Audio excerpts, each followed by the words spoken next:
should be provided to the borrower at the outset. Where alterations become imminent because of the late payments or prepayments and the installment amount or period changes significantly, the revised schedule should be provided to the borrower at the earliest convenience of the bank DFI, but not later than 15 days of the change.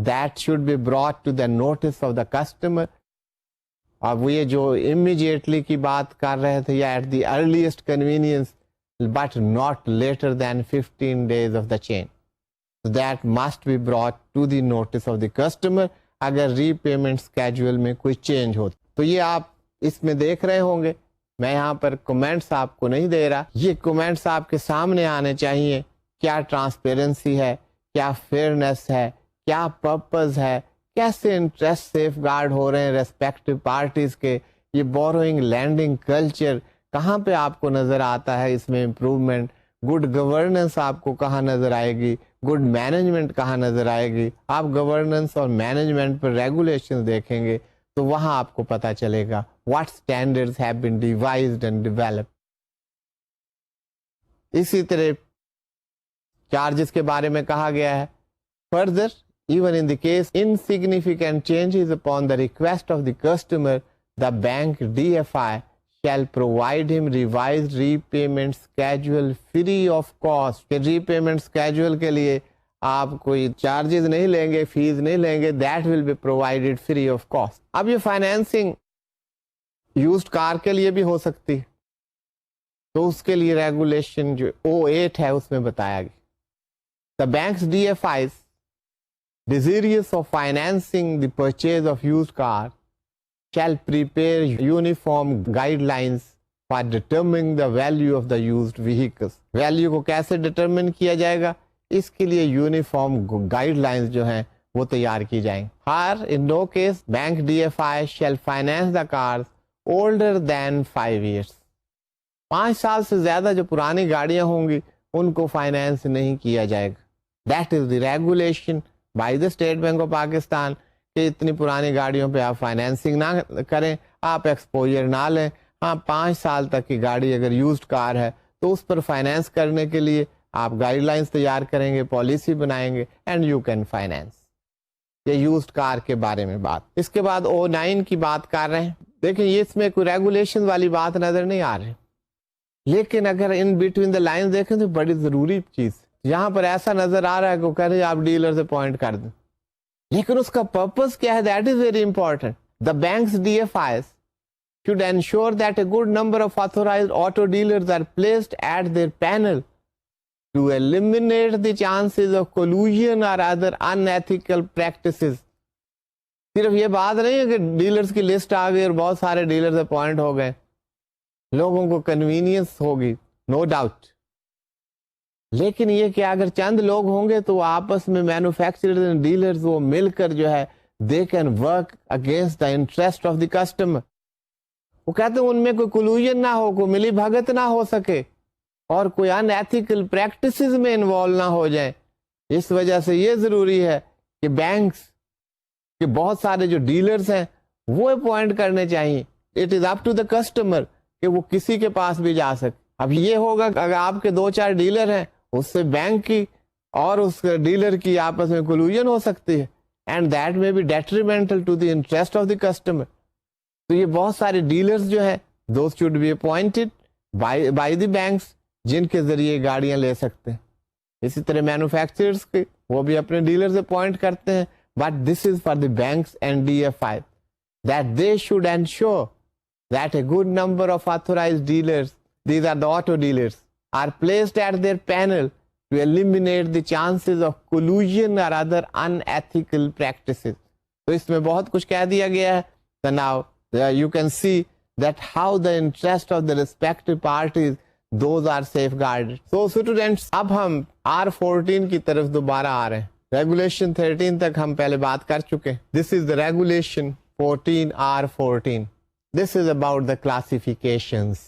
اب یہ بڑا important ہے کہ classifications کا model تقریباً آپ کو یہی ملے. کریڈٹ کارڈ میں ایک تو یونیک سچویشن تھی کہ وہاں پر 180 days اگر اوور ڈیو رہے تو there was one classification and that was loss. اب کون کون سی کلاسیفیکیشنز ہیں, ان کے ڈٹرمنٹ کیا ہے, انکم کا ٹریٹمنٹ کیا ہے, پروویژننگ کیا ہے, یہ تمام چیزیں آپ کو ملیں گی. باقی بھی کلاسیفیکیشن میں یہی ہوگا.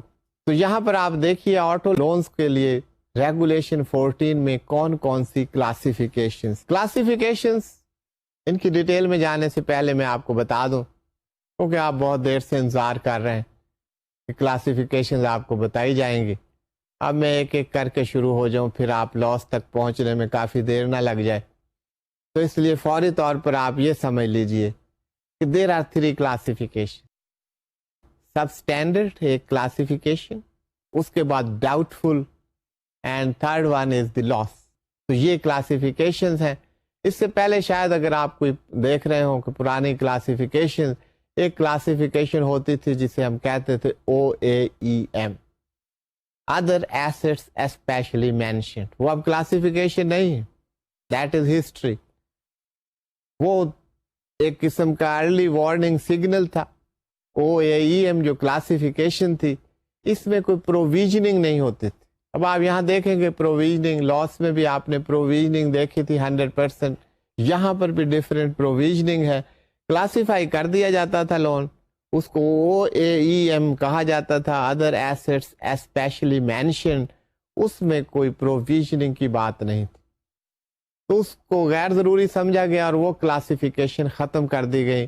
اب یہ جو ہم نے بات کی ہے 3 کلاسیفیکیشن یہ موجود. تو لیٹ اس سی یہ آٹو فائنینس میں کون کون سی کلاسیفیکیشن ہیں. تو یہی 3، کون کون سی والی بات تو نہیں ہے. یہ ہیں کیا؟ فرسٹ ون جیسے ہم نے بات کی، دیٹ از سب اسٹینڈرڈ. یہاں پر آپ کو کالم وہی نظر آ رہے ہیں. In the first column classification, in the second column determinant, in the third column treatment of income, and the fourth column provisions to be made. یہ 4 columns ہیں. these are before you. جن سے آپ دیکھیے گا. تو اب آپ دیکھیے first classification, that is substandard. substandard کس وقت ہوگی؟ what is the determinant of that؟ جو کہ آپ column number 2 میں دیکھ رہے ہیں. when a loan account that will be classified as substandard is determinant کہ یہ بات. what would determine that it is substandard? where markup, interest or principal is overdue by 90 days or more from the due date. Due date آپ کو بتایا تھا کہ اس کے payment کی کوئی ڈیو ڈیٹ ہوگی. ڈیو ڈیٹ کے بعد 90 ڈیز تک پے نہیں ہوا، that is overdue by 90 days from the due date. تو اس کو کلاسیفائی کر دیا جائے گا ایز سب اسٹینڈرڈ. یہ سب اسٹینڈرڈ کو کب کیا جائے گا؟ یہ بات یہاں پہ ہو رہی. مارک اپ، انٹرسٹ اور principle that is overdue by 90 days or more, that would be classified as substandard. Next, what will be the treatment of income? اس پر ہم نے پہلے بھی بات کی کہ بک انٹریز کے ذریعے آپ انکم میں نہیں لے جا سکتے کوئی اماؤنٹ. انکم میں اسی وقت اماؤنٹ کو کریڈٹ ہوگی when actually cash has been received. That will go to the income account so that the true accounts of the bank, DFI, those are reflected to the rest of the world. یہ purpose ہے اس کا. اب آپ اسے دیکھیے. Column number 3, treatment of income, how the income is to be treated. Unrealized markup interest to be kept in memorandum account and not to be credited to the income account. اب markup interest وہ unrealized ہے، ابھی realise نہیں ہوا آپ کو، تو اس کو آپ میمورینڈم اکاؤنٹ میں لے جائیں گے، سسپینس اکاؤنٹ میں لے جائیں گے، انکم اکاؤنٹ میں ٹرانسفر نہیں کریں گے اس کو. ایکسپٹ کس صورت میں آپ انکم اکاؤنٹ میں لے جا سکتے ہیں؟ Accept when realized in cash. جب کیش میں آپ کو ریئلائز ہوگا مارک اپ یا interest, that will be taken to the income account, otherwise not. Unrealized markup interest already taken to income account to be reversed and kept in memorandum account. آپ کو پتا ہے ایک پریکٹس تھی prudential regulation سے پہلے، یہ یہاں پہ کیوں نظر آ رہا ہے؟ جب کہ پہلے کہہ دیا گیا کہ یہ نہیں وہاں پہ جائے گا، تو اس کو ایڈ کرنے کی کیا ضرورت؟ جب یہ ریگولیشنز آئیں تو اس وقت یہی پریکٹس چل رہی تھی. بینکس انریلائزڈ مارک اپ انٹرسٹ اس کو انکم میں لے جاتے تھے. یہ ان کے لیے کہا جا رہا ہے کہ اگر کوئی ایسی سچویشن ہے کہ آپ اس سے پہلے انریلائزڈ مارک اپ یا انٹرسٹ کو انکم اکاؤنٹ میں ریفلیکٹ کر چکے ہیں، تو انکم اکاؤنٹ کو ڈیبٹ کریں اور میمورینڈم اکاؤنٹ کو کریڈٹ کیجیے. This is what is being said. اب اس کو آپ دیکھیں. That is about the treatment of income. یہ آپ دیکھ لیجئے کہ یہ میمورینڈم آف اکاؤنٹ میں جائے گا. میمورینڈم اکاؤنٹ یا جس کو آپ سسپینس اکاؤنٹ کہہ سکتے ہیں. Accept when realized in cash, unrealized markup, interest already taken to income account to be reversed and kept in memorandum account. یہ میں نے آپ کو اس کا rational and everything that I have explain to you. Provision کیا کریں گے؟ پروویژنگ جو اب موجودہ ہے دیٹ ول بی دا 25%. 25% کس کا ہوگا؟ 25% of the difference resulting from the outstanding balance of principal less the amount of liquid asset. اب یہ جو بیلنس ہوگا آؤٹ اسٹینڈنگ اس میں سے لیکوڈ ایسٹس آپ لیس کر دیں گے. وہ جو اماؤنٹ ہوگی دیٹ اس کا 25% جو ہے وہ آپ پروویژن کریں گے, وہ ریزرو کریٹ کریں گے. That will be out of the profits of the bank. تو یہ بینک کی ٹرو پکچر جو ہے اسے ریفلیکٹ کر سکے اور بینکس کو یہ بتا سکے کہ اتنا جو بیلنس ہے وہ سب اسٹینڈرڈ ہے, اس کے ریکوری کے لیے آپ نے سٹیپس لینے ہیں. اور اس کے ساتھ ساتھ بینک کے اوپر ایک بوجھ ہے کہ وہ جو لیکوڈیٹی جس کو وہ استعمال کر سکتے تھے وہ اب ریزرو میں انہیں لے جانا پڑی. تو بینکس کوشش کریں گے کہ ان کے فائنینس, ان کے لونز وہ کلاسیفائی نہ ہو. کلاسیفیکیشن ہوگی تو ان کی لیکوڈیٹی پوزیشن جو ہے وہ سکویز ہوتی جائے گی. تو یہ ایک قسم کی وارننگ بھی ہے, ایک قسم کے ان کو انڈرسٹینڈنگ ہے اور ان کو سمجھانا ہے کہ how you have to act prudently. یہ اسی لیے ان کو پروڈینشیل ریگولیشنز کہا گیا ہے. تو پروڈینٹ وے میں کام کرنے کے لیے آپ کو کیا کیا کرنا ہے, اگر نہیں کریں گے تو یہ سب کچھ ہو سکتا ہے. ایڈوائس بھی ہے, یہاں پہ ریگولیشنز بھی ہیں, یہاں پہ پروویژننگ بھی ہے, یہ تمام سٹیپس لینے ہوتے.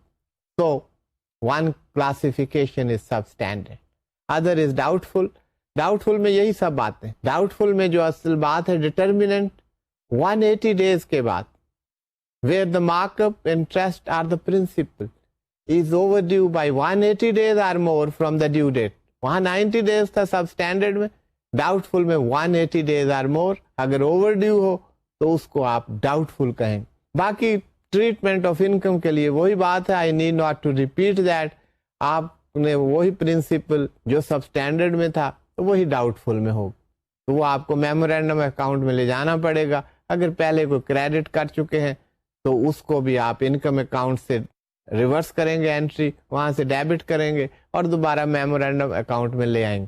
پروویژننگ یہاں پہ 50%, پرنسپل وہی ہے کہ resulting from the outstanding balance of the principal less the amount of liquid asset, اس کا 50% آپ کو پروویژننگ کرنا ہوگا. تھرڈ کلاسیفیکیشن جو آپ نے دیکھی دیٹ واز لاس. لاس میں کا ڈٹرمننٹ کیا ہے؟ where markup interest or principal is overdue by 1 year or more. یہاں پر پیریڈ چینج ہو گیا, باقی بات وہی. Treatment of income the same principle which you have studied in substandard that will remain the same in doubtful and loss.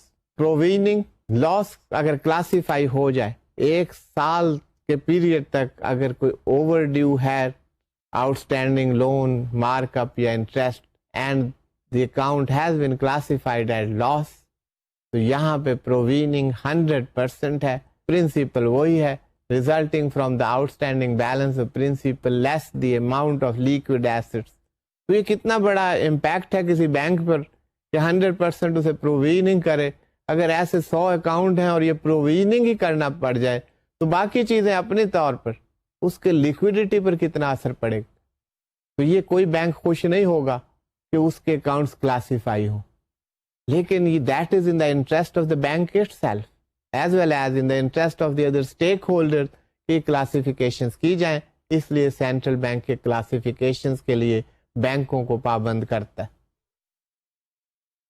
تو students اب ہم ایک اگلی ٹائپ جو ہم نے بات کی تھی کہ کنزیومر فائنینسنگ میں ہاؤسنگ فائنینس بھی شامل. تو اس ہاؤسنگ فائنینس میں students there are different regulations. سب سے پہلے ہم ریگولیشن 15 دیکھ. اس میں کیا کہا گیا؟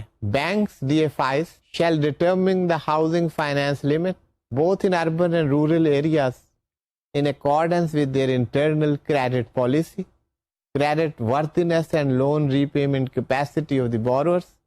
At the same time, while determining the credit worthiness and repayment capacity of the prospective borrower, banks DFIs shall ensure that the total monthly amortization payments of customer loans, inclusive of housing loan, should not exceed 50% of the net disposable income of the prospective borrower.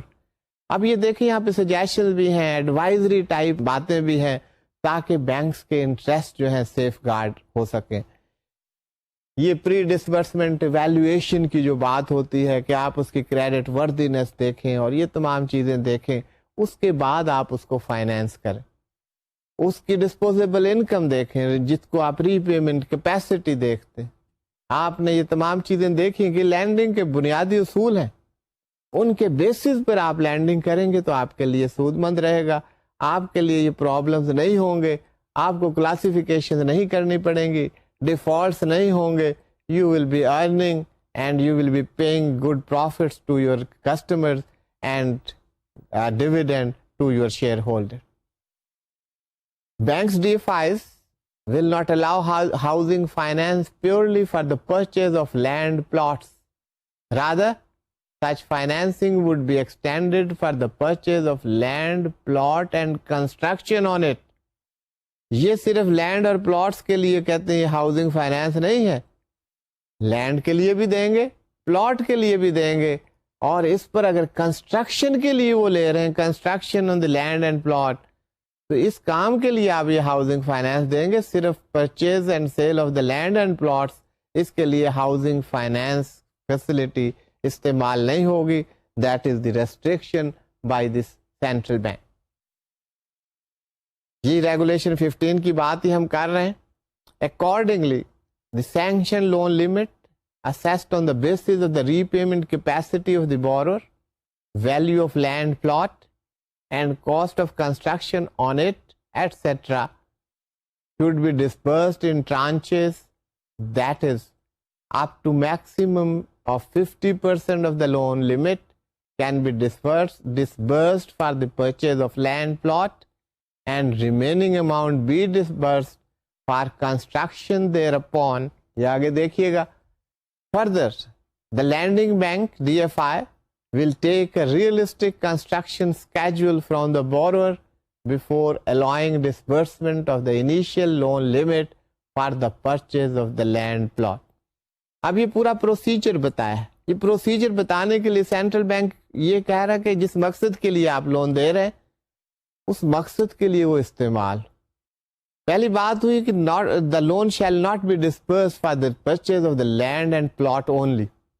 That will be disbursed for the purchase of the land and the plot if the construction of the house is made upon it.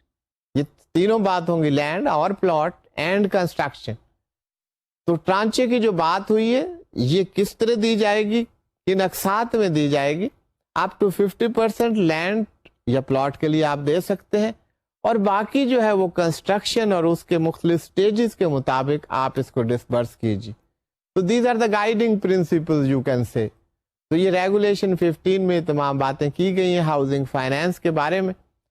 تو students ہم یہ regulations continue رکھیں گے regarding the housing finance. آج کا lecture میں یہیں پہ ختم کرتا ہوں. Thank you for being with me. اللہ حافظ.